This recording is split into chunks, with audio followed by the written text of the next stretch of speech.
nakatago sa likod ng mga puno at nilamon ng panahon. May mga lugar kung saan humihinto na lang ang buhay. Ngayon, tutuklasin natin ang 3 abandonadong bahay na maraming naipong gamit. Matagal-tagal na rin mula noong huli akong nakapunta sa ganitong klase ng bahay. Tahimik na mga saksi sa pag-ibig, pagkawala at ang hindi maiiwasang katotohanan. Na sa huli, wala tayong madadala. Tanging mga alaala lang ang naiiwan natin.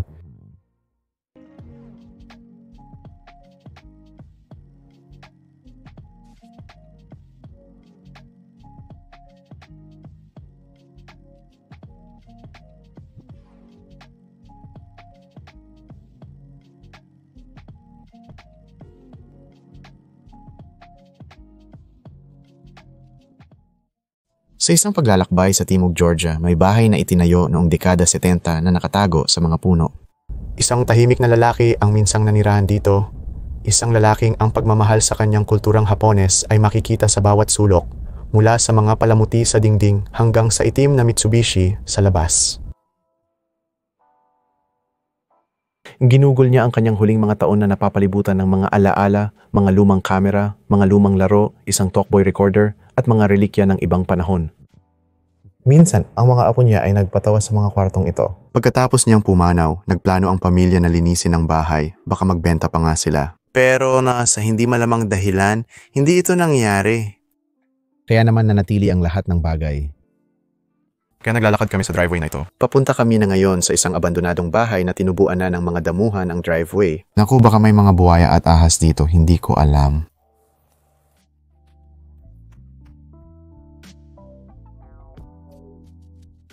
Titingnan ko muna mga pare. Mitsubishi 3000 Grand Tourer. Mahal ko talaga ang mga GDM na kotse ko at ayun yung abandonadong bahay mga pare, grabe, may logo pa. Nakakalungkot makita kung gaano na ito nasisira. Iniwan na rito kaya matagal nang nakakandado. Hindi na rin malalaman ang itsura sa loob. Nakalagay dito ang klase ng kotse. Makikita mo rito ang flat na gulong na tila bumaon na sa lupa. Matagal na talaga itong nandito at para lang makasigurado na tama ang sinasabi kong kotse ito. Tingnan natin, Mitsubishi 3000 Grand Tourer, ayan, tinanggal na rin yung plaka. Nakakalungkot makita, ang astig pa naman. Mahilig ako sa mga Japanese domestic market, nagmamaneho ako ng Subaru direct sa Subaru Technica International kaya laging appreciative ako. Natutuwa ako sa mga Japanese domestic market na kotse, ngunit nakakalungkot kung inabandona lang ang mga ito. Pero bukod doon, itong bahay na to ay parang time capsule talaga. Makakakita tayo ng maraming astig na vintage na gamit na hindi karaniwang makikita sa inabandonang bahay.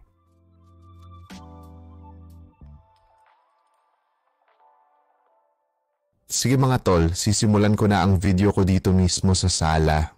Ang dami ng mga gamit na naipon at nakalagay sa mga kahon. Parang yung nakatira dito ay naghahanda ng lumipat o baka naman yung pamilya niya sinubukang ipack ang mga gamit. Pero hindi na natuloy ang paglabas ng lahat. Narinig ko na yung dating may-ari ng bahay na to ay isang lolo, namatay siya sa matandang edad at siguro yun ang dahilan kung bakit inabandona ang lugar na to, ang astig nito.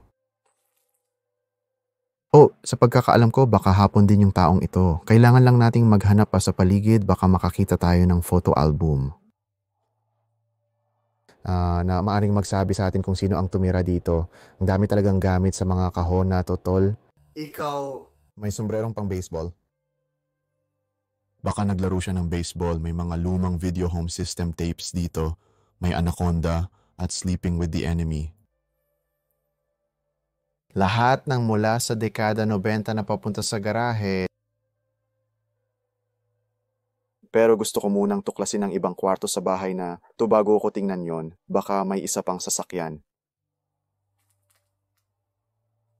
At may mga teddy bear din. Hula ko galing ito sa mga apo niya, Diyos ko. Baril ba yon? Hindi ako makapaniwala. Ay na hindi, gawa lang to sa plastic. Peke lang na baril. Laruan lang siguro ito, parang may mga pellets sa loob.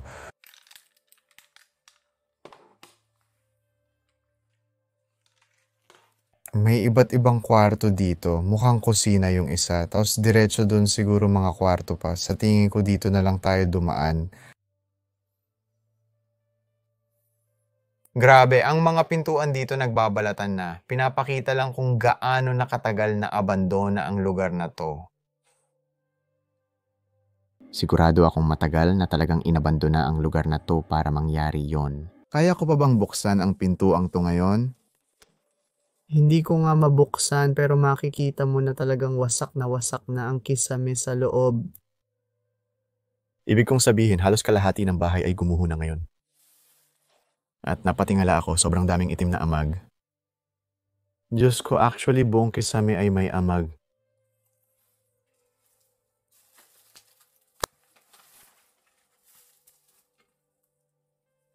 Tama, siguro yun yung parang pugon o kahon ng kuryente. Grabe, so itong bahay na to may 3 kwarto lahat-lahat. Andito pa lang, literal na bumibigay na yung sahig. Nararamdaman ko na lumulubog yung paa ko, kita mo pa yung mga bitak sa sahig, pero ang pinakamagandang halimbawa kung gaano kasama ang kalagayan ay yung mga kwarto. Sa totoo lang, itong buong side na to ay bumabagsak na at hindi ko na kayang lakaran doon. Ito yung pinakamasama dito sa kaliwa ko at may baby carriage pa. Malamang sa mga apo yun gaya ng sabi ko. Grabe, tingnan mo kung gaano kasama yan. Alam mo, cute sana yung bahay at pakiramdam ko. Maganda sanang iparenovate pero ngayon na nakikita ko na yung pinsala, nakikita ko na Mukhang hindi na angkop ang lugar na to para sa kanya. Malamang mas malaki pa ang magagastos niya kung aayusin ang bahay na to. And hindi rin maganda ang lugar dito, grabe. Oo, at may itim na amag pa sa lahat ng kwarto, kita mo sa mga pader, sobrang lala. Hindi na talaga ako papasok kahit kaunti. Napansin ko lang sa sahig, pero parang lalagyan ito ng mga golf club, sa tingin ko, or baka naman para sa isang malaking gitara. Tingin ko, sigurado akong para talaga to sa mga golf club. meron tayong board game dito, The Simpsons, ang tawag ay Clue. Oh, may nakita akong mga litrato, mga pare. Subukan natin kung makukuha ko ito. Ay, teka, hindi pala ito mga litrato ng pamilya, mga frame lang pala ito. Siguro tinanggal na nila ang mga larawan.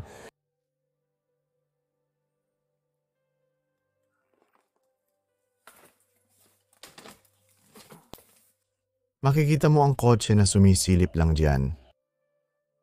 Sa bintana. Oo, hindi na ako makapaghintay na lumabas ulit at mas mapagmasdan yon. Gusto ko lang talagang pumasok agad dito nang hindi napapansin. Ayan ang backpack ko. Nilagay ko lang dyan kasi alam mo na, siguro dyan ang pinakakonti ang alikabok sa kulungang ito. Pero tingnan mo ito. Alam natin na mahilig din sa photography ang lalaki. Isa itong classic na lumang camera, mga tol. Mahilig ako sa film cameras. At ang Minolta, maganda talaga ang brand na ito. Sa totoo lang, maaring may halaga pa ito. May telephoto lens pa siya. Malamang kadalasang ginagamit ito para sa animal photography.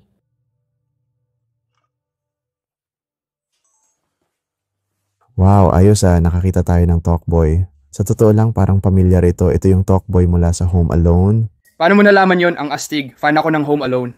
Saan mo ba nahanap yan? Nakabaon lang yon sa ilalim ng tabla o kung anuman. Bro, ano laman yan? Sige, tara na. Nakakahanap lang kami ng maraming lumang vintage na gamit na medyo bihira dito sa bahay na hindi namin inakala nung pumunta kami rito. Naalala nyo ba yon sa Home Alone? Mag-iwan kayo ng komento sa baba. Hindi ko alam kung gagana pa, pero makikita mo pa rin ang mga piraso. May baterya pa dyan. Sigurado akong sumabog na yan. Grabe ang astig. Tingnan mo isang lumang Polaroid. Naniniwala ako na gumawa sila ng bagong bersyon nito. Ang mga open house na karatula, parang sinusubukan nila talagang ibenta ang lugar. May sliding door dito pero hindi natin mabubuksan. Dumaan na lang tayo sa kusina. Ngayon ang kusina ay punong-puno ng mga librong nakakalat. At naka-impact sa mga kahon na ito, meron tayong Inferno ni Don Brown, The Da Vinci Code. Sa tingin ko, sikat na sikat yon. Matalino at mahilig sa libro ang taong ito base sa nakikita ko. Masaya akong na-explore ko ito ngayong taglamig. Kasi kung hindi taglamig, baka puno nato ng gagamba. Tingnan mo lang yung mga sapot. Dito sa may bintana, grabe, tingnan mo lahat ng sapot ng gagamba. Para sa inyo na nag-iisip na hindi inabandona ang lugar na ito. Sa tingin ko na ito na siguro ang pinakaastig na libro dito. Isa itong libro tungkol sa pagbabasa ng palad. I-comment nyo kung naranasan nyo na bang magpabasa ng palad. Pwede nyo kung find taong palad ko. Pag-comment kayo sa baba kung ano sa palagay nyo ang ibig sabihin nito. Ito ang palad ko mga tol. Ito ang kanang kamay ko. Kung may alam kayo tungkol sa pagbabasa ng palad, ipalam niyo sa akin kung ano ang ibig sabihin nito at ito naman ang kaliwang kamay ko dito. Papunta na kami ngayon sa likod ng bahay, kung saan parang mukhang ito ay naging maliit na lounge or living room area. May fireplace doon na maganda rin, at gaya ng sabi ko, may glass sliding door na nakakonekta sa kwartong ito, pero kinailangan naming dumaan sa kusina dahil nakalock ito. Alam mo na wala pa ring mga litrato ng pamilya na sana ay makita ko.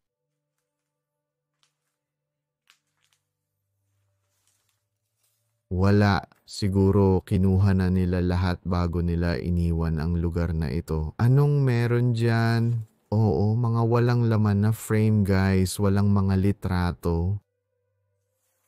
Nagsalita ako ng maaga, mukhang mga litrato ito. Puro dumi at ang baho. Hindi ito pamilyar sa akin. Parang wala namang ganito sa paligid natin. At heto pa, isa pang kwarto dito. Siguro makikita mo pa ang mga bakas. Ninja Turtles, isa.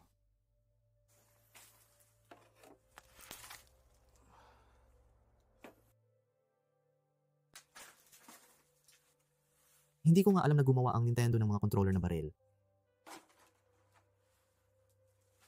Alam mo kung ano ang nasa loob niyan.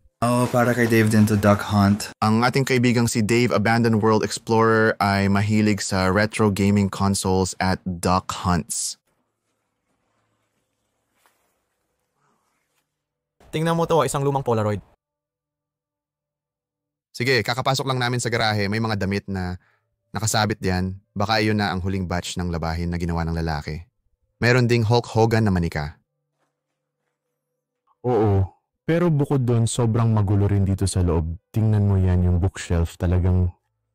Bumagsak, Copycat, Conda, Classic, Ace Ventura. Uy, may tropeyo. Kita nyo ba yun?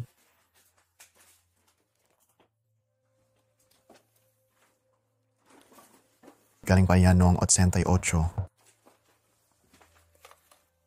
Parang Frogger lang ito. Ano to? Maraming laruan dito. May isa pang tropeyo para sa baseball. Isa itong Sega. Isa pang gaming system. Oh. Para ba ito sa Frogger? Sa tingin ko para ito sa Frogger, parang Sega na gaming system yun doon. Hindi ko alam. Sa tingin ko tama ka. Ang astig nun pare. Laruan ba itong remote control na kotse? Battleship, naalala kong nilaro ko yan. May television pa.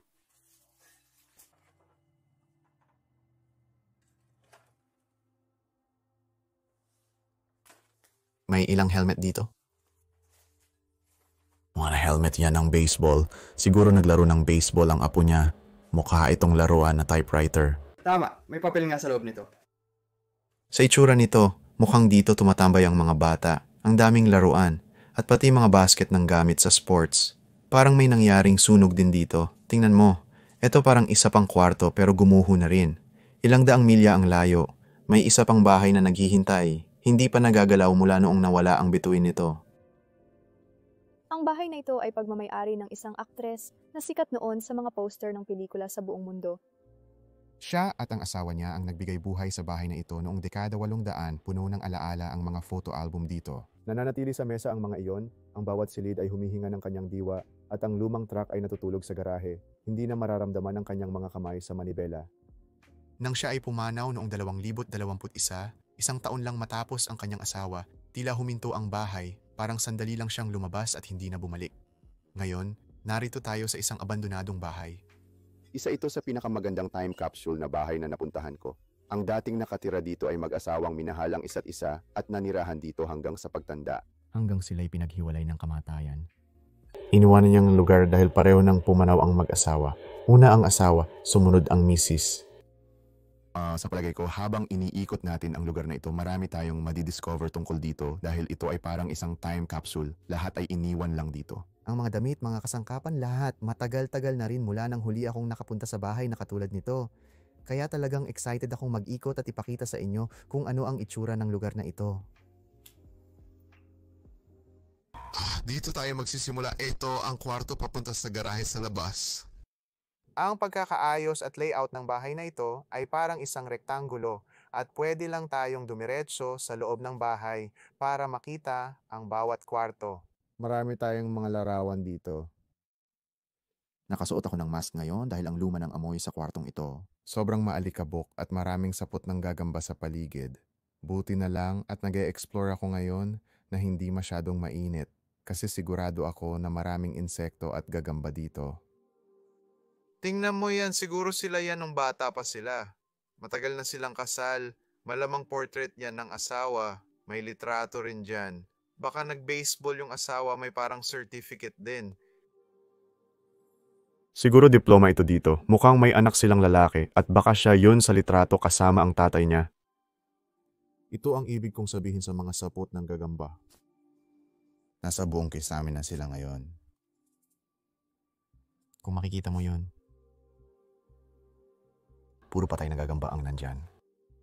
Yumuko ako para maiwasan sila. Yung astig nito, parang medieval knight, may isa pang litrato.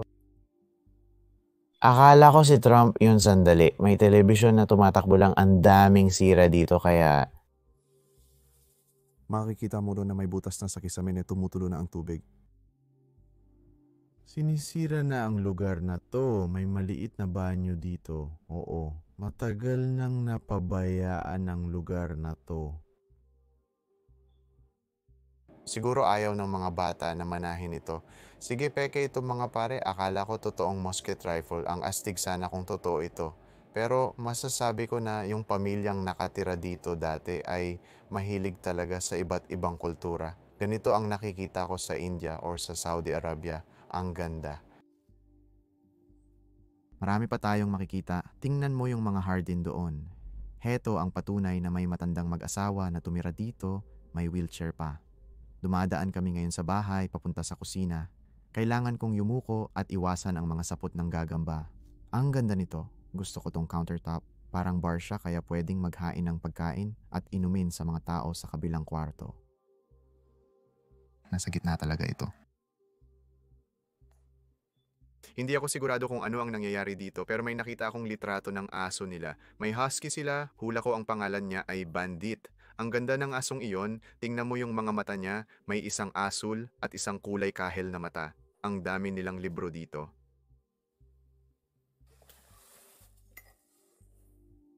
Parang collection lang talaga ito. Ang dami mong iba't ibang tasa na nakakalat lang dito sa tabi ng bintana. Oh, ang astig ng isa na yon, Libertary Museum. Siguro tasa yon galing doon. Nakakatawa, nangongolekta rin ako ng mga tasa mula sa bawat bansang napupuntahan ko.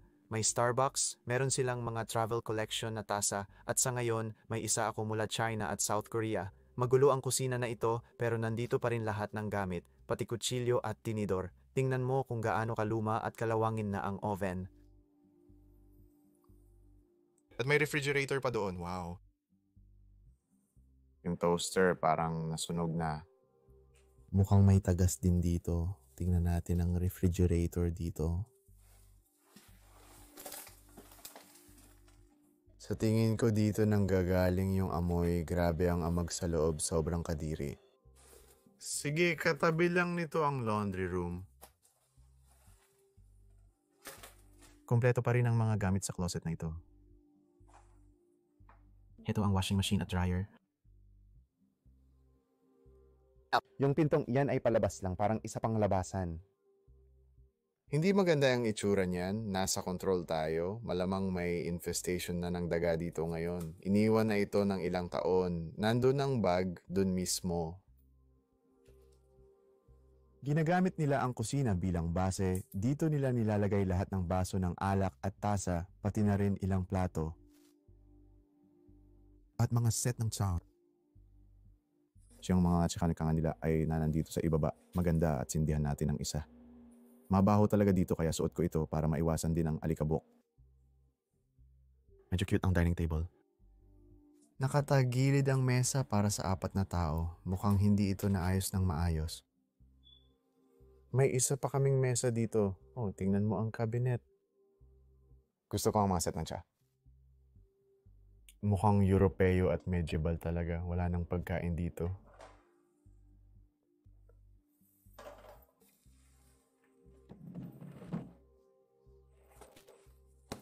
Sa tingin ko mga album ito. Marami sila. Tingnan natin kung maaari nating buksan ang mga ito sa mas maliwanag na lugar. Dito lang tayo, sa harap ng araw. Sige, mukhang nagbakasyon sila sa India o sa kung saan man sa Europa. Sobrang wild tingnan ng mga litrato nila. Tinitingnan ko ito.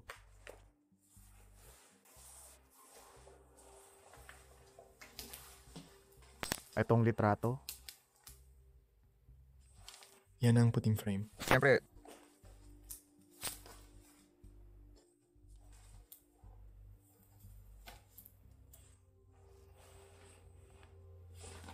Mula pa nung dekada 30 dito. Oh, nasa Jordan sila. Hindi pa ako nakakapunta doon pero itong pamilya na to may pera para maglakbay. Ha sila? Magandang pamilya talaga sila. Tiyak na siya ang asawa. Na nakatira rito mga larawan mula dekada 80. Ito ay isang Francis.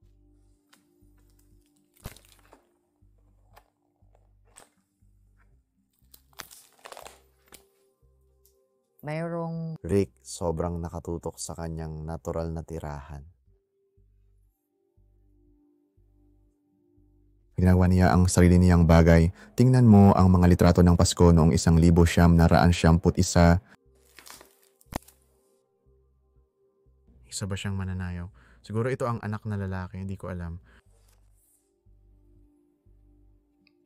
Pero ito ang asawang babae na nanirahan. Ito ang pamilyang nanirahan dito.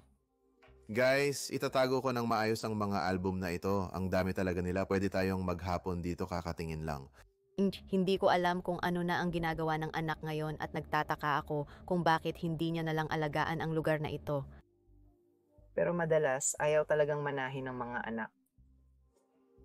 Ang ari-arian ng magulang dahil sa mga buwis. Sige, tuloy lang tayo sa paglalakad. Dito ko ginawa ang aking pambungad. Excited akong ipakita sa inyo ang kwartong ito. Mayroong naka-frame na larawan. Mukhang alam ko kung saan galing yan. Frame lang pala ng larawan. May isa pang litrato ng aso nila. Malamang namatay na rin siya. Parang lalagyan ito ng alahas na galing sa China. Diyos ko, ang ganda ng snow globe na ito.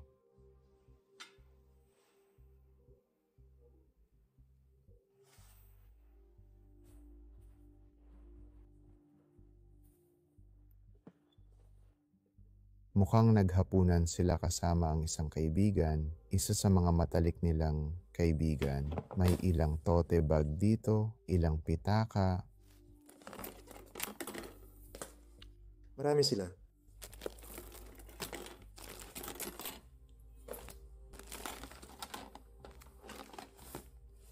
Sa tingin ko, wala namang mamahaling brand or designer brand dito. May mga tsinelas dito, marami rin. Gusto ko ang fireplace nila, lalo na ang mga bagay sa pader katabi nito. Bagay na bagay ang ginto at berdeng kulay. Ano ito? Ang kinang nito, ang astig, parang barko ng pirata. Pero gawa lang ito sa plastic. Halos makalimutan ko ang kwartong ito kaya mas mabuti sigurong tingnan muna natin ang bahaging ito bago tayo magsimulang bumaba doon.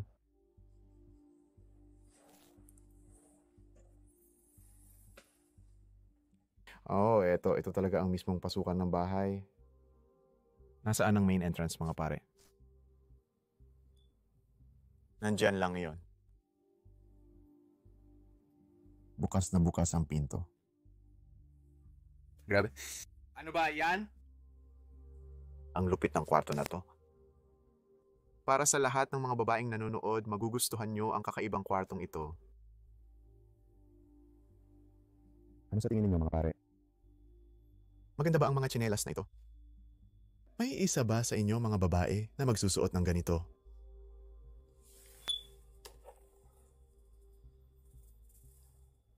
Galing ito sa Paragon.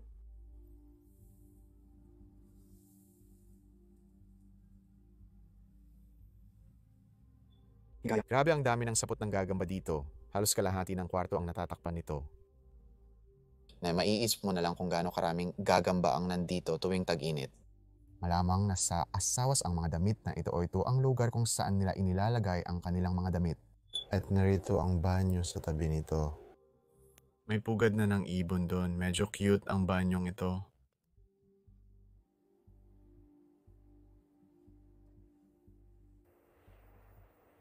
Hula ko ito ang kwarto ng asawa.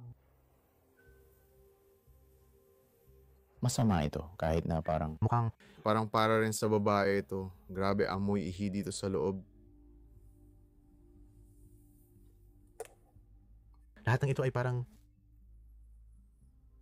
mga postcard lang ito. Mukhang may tae sila kaya hindi ko sila hahawakan. Naku, sobrang baho ng kwartong ito. Ang hirap dumaan dito, sobrang sikip pero ito ang banyo. May aparador din dito na may mga damit. Ang banyo na ito ay punong-puno ng sapot ng gagamba. May inidor para sa matatanda.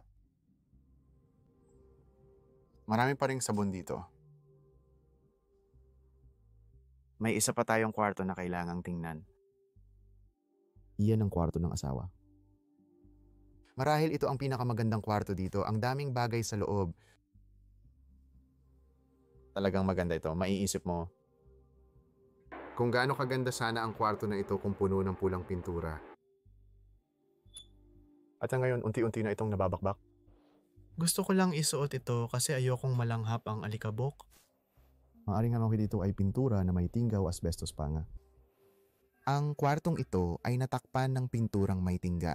Sa tingin ko, dito natutulog ang asawa, pero yung isa mukhang para rin sa babae. Baka ginagamit niya pareho matapos pumanaw ang asawa. Pero tiyak na ito ang kwarto niya dahil marami pang damit na naiwan.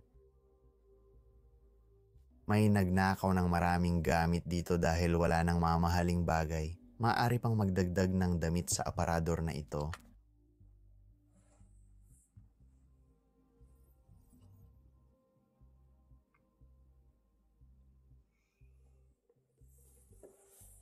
Mahilig talaga siya sa peking balahibo. Mukhang mahilig siya sa mga peking balahibong coat.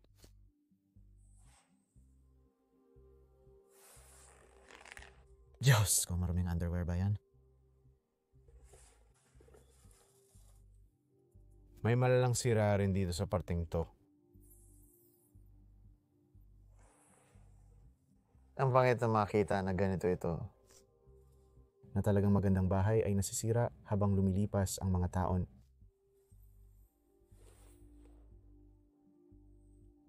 Narito ang baybaw ng asawa na sa tingin ko ay maaaring nakakabit sa kabilang bahagi ng kwartong pinanggalingan natin na maaaring nakakabit din sa kwarto ng asawa.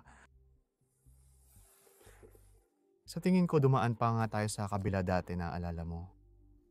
Doon talaga mabaho ang amoy. Ano ba yan?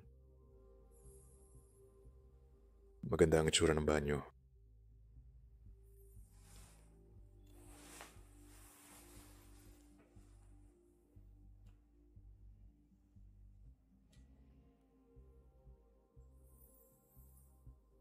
Grabe, may sapot ng gagamba dito. Hinaharangan ng kabinet.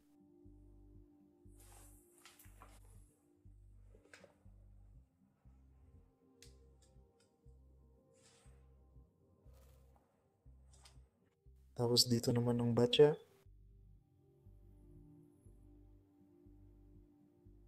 Sa tingin ko galing tayo kabila nung nag-explore sa kwarto ng asawa.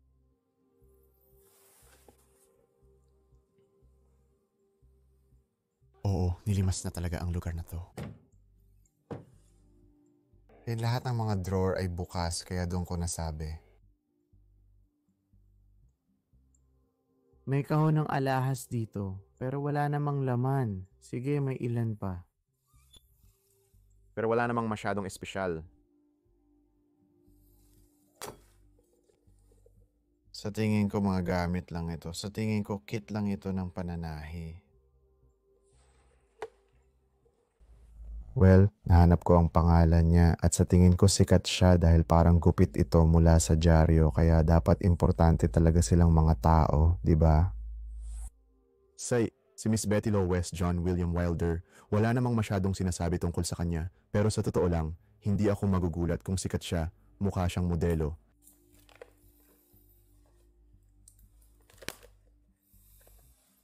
Pumunta sila sa mga piramid.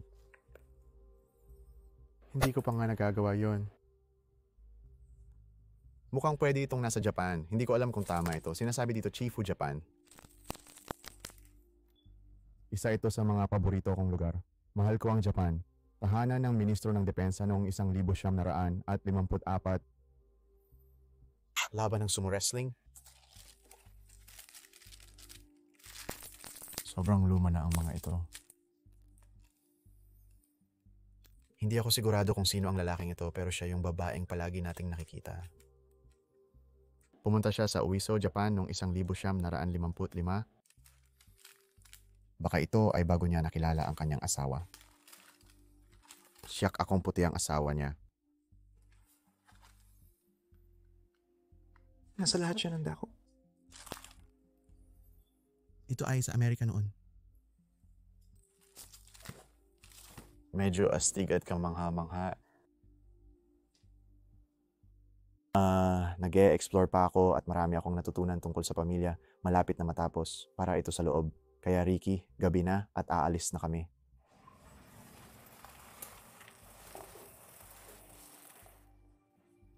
Malamang taon na ang lumipas mula nang nabuksan yan. Marami pang sapot ng gagamba na nakadikit at nakaharang. Ikaw muna. Sige. Sa tingin ko ito yung sa babae. Likod bahay o... Ang hirap talagang mapansin pero oo, may swimming pool sila.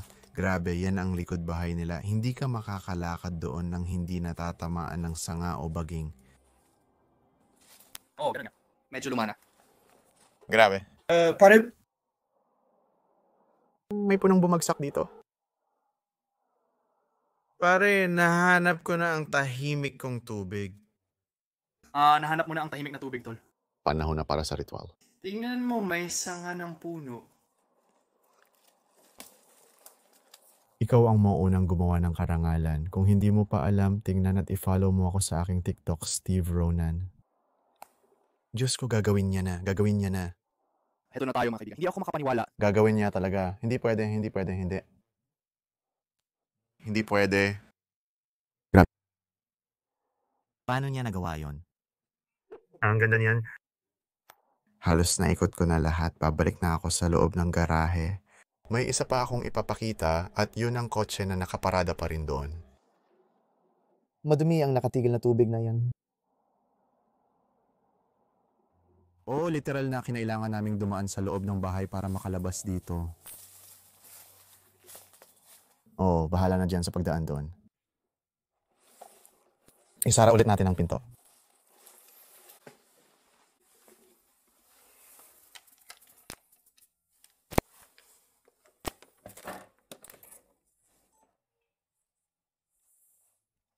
Naungin tayo so iniwan ng diya. Medyo natatakot kami kasi wala namang flat na gulong pero sigurado akong matagal na itong nandito. Walang flat. Natakot ako na baka susi yun. Akala ko nasa loob ang susi, pero hindi. Hindi naman. Ayos lang. Ibig kong sabihin, makikita naman nila yon. Gamitin ko na lang ang flashlight ko. Sandali lang. One. Mukhang malinis sa loob pero may dumi ng daga. Ibig sabihin may pumapasok at lumalabas doon.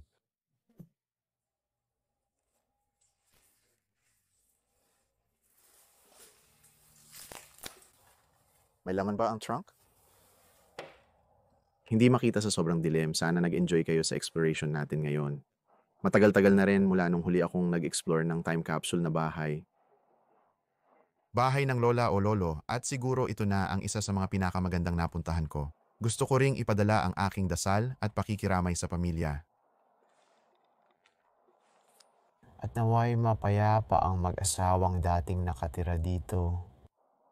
Literal daw nakaka-inspire makita kung paano sila naging masaya ng magkasama sa loob ng maraming taon. Alam mo yun, ang hirap isipin ngayon na may mga tao pa ring tumatagal sa isang relasyon ng higit sa 10 taon. Maraming nagdi-divorce ngayon kaya nakaka-inspire makakita ng masayang mag-asawa at marinig ang kanilang kwento. Oo, sana nga.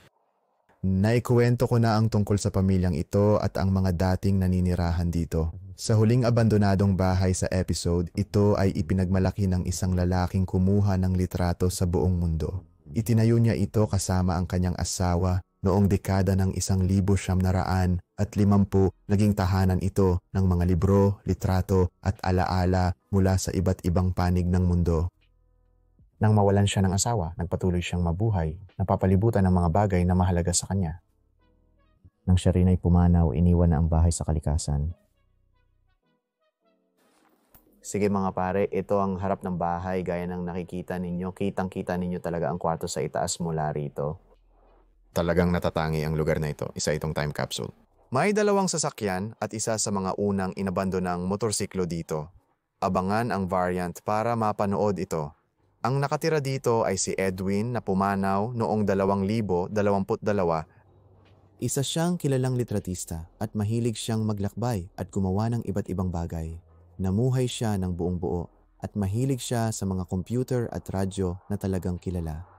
Makikita ninyo ang maraming kakaibang gadget dito na hindi ko rin alam kung ano ang mga iyon. Sa mga huling taon niya, hindi siya dito pumanaw. Sa totoo lang, sa isang nursing home siya namatay at doon siya nanatili sa nakaraang 10 taon. Hindi na talaga siya nakatira dito, nakalimutan na ang lugar na ito habang nandoon siya. At siguro nang pumanaw siya, unti-unting napabayaan na lang ang lugar na ito. Wala nang nag-alaga. Alam ko na may ilan din siyang mga anak pero siguro napabayaan na lang nila ang ari-arian. Makikita ninyo na ang driveway ay sobrang dami na ng damo, matagal na talagang inabandona. Sige mga kaibigan, nakapasok na ako sa loob. Ganito ang itsura ng main entrance. Pagpasok mo, makikita mo agad ang hagdanan at pwede kang bumaba sa basement o umakyat. Sa ngayon si Alex ay nasa ibaba kaya siguro dapat tayong umakyat at tingnan ang living room area. Grabe. Hindi ko inasahan ito. Halos lahat ng gamit ay naiwan lang dito at mukhang maraming mga cool na vintage na bagay din.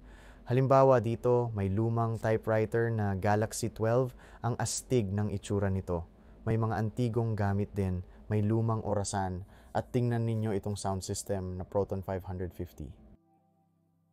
Nandiyan pa nga ang television mismo. At ano yon? Halos mukhang kahon ng radyo. Naalala ko parang spirit box na ginagamit mo sa ghost hunting. Astig yon. May mga litrato rin na nakakalat dito at ito rin ay nagpapaalala sa akin ng isa pang gamit sa ghost hunting. Para saan kaya ito? Isa itong uri ng radyo na gawa ng Heathkit. Hindi ko alam kung manghuhuli ng multo si Kuya dito mismo sa pader na ito. May pangalan ng tao dito, Edwin K. at nakalagay na rest in peace. Malamang siya ang dating nakatira dito. Nakatira siya dito mula 1931 hanggang 5 ng Agosto, 2020, 23 taon pa lang. Mula nang siya'y pumanaw. Maging magalang tayo, pakiusap. Interesante, baka kilala talaga ng nagsulat ito si Kuya. Hindi ako magsisinungaling, parang ang daming tao na nag-explore dito. Ang daming tag sa paligid, lalo na dito sa pader malapit sa hagdan. Pero tingin ko mga lokal lang na explorer dito sa lugar. Tingnan mo ito, unang senyales ng sira dito. May butas na malaki sa kisame, parang binutas talaga. Siguro kapag umuulan, tumutulo ang tubig pababa dito kaya nasira talaga ang bahaging ito ng bahay. Tingnan natin kung gumagana pa ang telebisyon. Siguro pinutol na ang kuryente.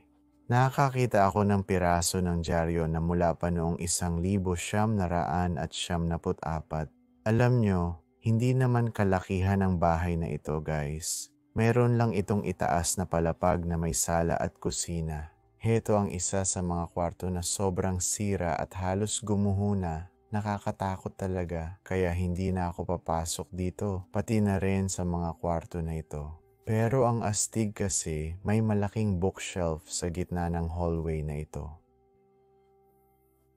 Ibig kong sabihin halatang mahilig magbasa si Kuya.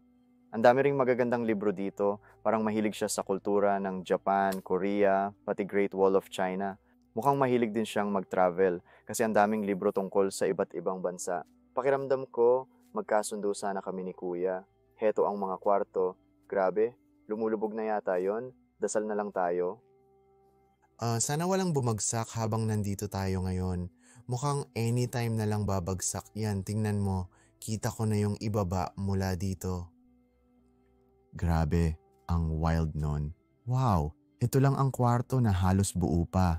Ang astig ng kwarto na ito, tingnan mo itong mga gamit. Ano kaya yan? Parang radar o kung ano man. May microscope pa siya. Wala namang bumubukas pero ang cool makakita ng ganito. Tingnan natin kung ano to. Sinescan ko lang kasi gusto kong malaman kung para saan to.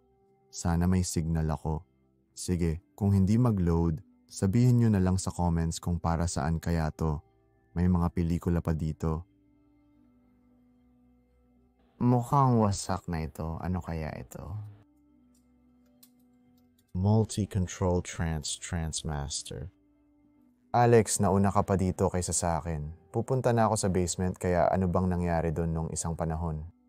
Nung una akong dumating dito, nagpipicture lang ako tapos may pumasok sa basement at nagnakaw ng copper pipes. Pero hindi pinatay ang tubig kaya umaagos lang, talagang bumubuhos at nalubog sa baha ang buong basement hanggang taas talaga. May video ka nun, di ba? Oo, siguro pwede kong ipakita, ipapadala ko sa'yo. Ganyan ang itsura niya, astig talaga. Pumunta rin siya noong taglamig kaya makikita mo ang mga yelong nakasabit at niebe. Sana pumunta rin ako dito nung ganun ang itsura kasi ang astig talaga at maganda sanang video ng still water para sa... Hindi ganun nga. Yung tubig halos umabot na sa ibabaw ng bukong-bukong ko, halos sa gitna ng binti ko. Hindi mo na-explore yung banda doon sa ibaba? Oo, wala rin akong waterproof na boots kaya hindi ako maglalakad doon pero masaya ako na hindi na ito binabaha ngayon. So ngayon, hindi na binabaha mga pare kaya pwede na nating tingnan. Basa pa rin ang sahig, may tubig pa rin dito. Dati kasi binabaha talaga itong lugar na to na nakakabaliw isipin. Hindi ka talaga makakalakad dito noon. Makikita mo pa rin ng kaunti yung marka sa mga panel kung hanggang saan umaabot ang tubig. Pero grabe, tingnan mo itong kwarto na to. Yun yung kwarto na nakita natin na bumabagsak at grabe. Sa tingin ko, kung babagsak ka ng mga 10 o 20 libra dito, baka bumagsak na talaga ang buong sahig. Parang dati itong entertainment room, pero parang wala namang laman. Tapos pagpunta mo dito, banyo pala ito na may standing shower at andyan lang nakakalat yung bisikleta ng lalaki. Tingnan natin itong kwarto. Ito ang laundry room. Kita mo ang washing machine dyan. At siguro parang maliit na workshop area rin ito kasi ang daming tools at tornilyo at kung ano-ano pa na nakakalat dito sa paligid. Ay isang toolbox. May mga kakaibang gamit itong taong ito. Mukhang mahilig talaga siya sa mga microscope. Mukhang ganun nga, pero maaring mali ako. Pero itama mo na lang ako. Meron pang mga gamit at accessories dyan at pwede ka namang lumabas dito. Bukas pa nga ang pinto. Pakiramdam ko may mga hayop na dumadaan dito. Ano to? Parang lumang koleksyon ng cassette. Sabi dito, piano ni Beethoven. Oh, lumang koleksyon talaga ng cassette. Kakatapos lang naming mag-explore sa sala at heto na ang kusina, mga tol, punong-puno pa rin ng gamit. May mga postcard pa dito sa mesa. Tingnan natin. Wow, may sulat pa dito, basahin natin. Sabi, "Hi Dad, nandito ako ngayon sa Holland, Amsterdam. Tinitingnan ang mga tanawin ng lungsod na hindi natutulog, Party Central. Wala namang mga windmill sa lungsod. Ilan lang ang nakita ko sa tren at mula Hoek, Holland. Ang dami ring museo dito." Ang dami talagang museo, malamang 2 lang ang mapupuntahan ko bago bumalik ng England sa loob ng 3 araw. Ang ganda ng mga kanal dito. Grabe, anak pala ng lalaki ang nagsusulat ng sulat na ito para sa tatay niya tungkol sa karanasan niya sa biyahe sa Holland at Amsterdam. Pero kailangan kong takpan ang ilang impormasyon dito tulad ng address. Pero ang lungkot talaga. Sige, napansin ko lang ito. And ito ay nasa banyo ngayon pero isa itong vintage na camera kahit yung frame lang. Hindi ko masabi kung anong brand pero alam mo na photographer talaga yung may-ari. Malamang isa ito sa mga kamerang ginagamit niya sa trabaho o sa kanyang karera.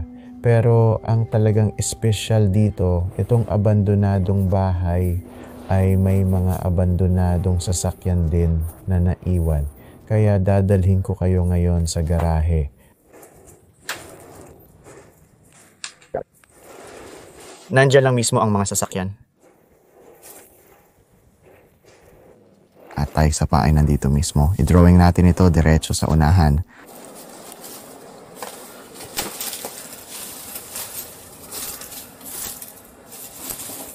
May mga tag tayo dito. Ako. Hindi ko nga. Alam kung anong klaseng kotse ito. Nakalagay na stanza dyan mismo sa manibela. May sumira sa bintana. Ang astig ng mga upuan na yan, mukhang balahibo. Parang sports car yan. Maluwag din sa likod. Parang naalala ko yung hatchback. Maganda yung bisikleta. Sa tingin ko, mas gusto ko ito kaysa sa mga kotse. Hindi nga mukhang sira ito, Honda pa. Sinasabi mong sa kanya ito? Hindi inaasahan na sasakay pa siya sa edad na 90. Nakakagulat na iniwan nila itong Nissan dito na parang pinabayaan. Nissan gang. Heto na naman ang isa pang kotse na nakakabaliw isipin na dati itong malinis. Hindi mo na nga makikilala na dati itong driveway dito, kaya ganito nakapark ang kotse. Ibig sabihin, matagal na talagang inabandona ang lugar na ito. Hindi ako sigurado kung anong klase ng kotse ito. Baka isa pang Nissan. Hindi mo na talaga makikilala ang driveway. Dati yun talaga iyon, pero ngayon puro damo na. Mga maliliit na puno na ang tumutubo sa lupa, kaya isipin mo na lang kung gaano nakatagal itong inabandona. Wow, ang linis din sa loob. Talagang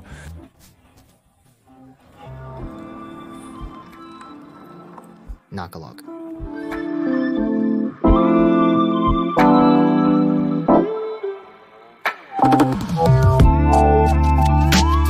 Thank you.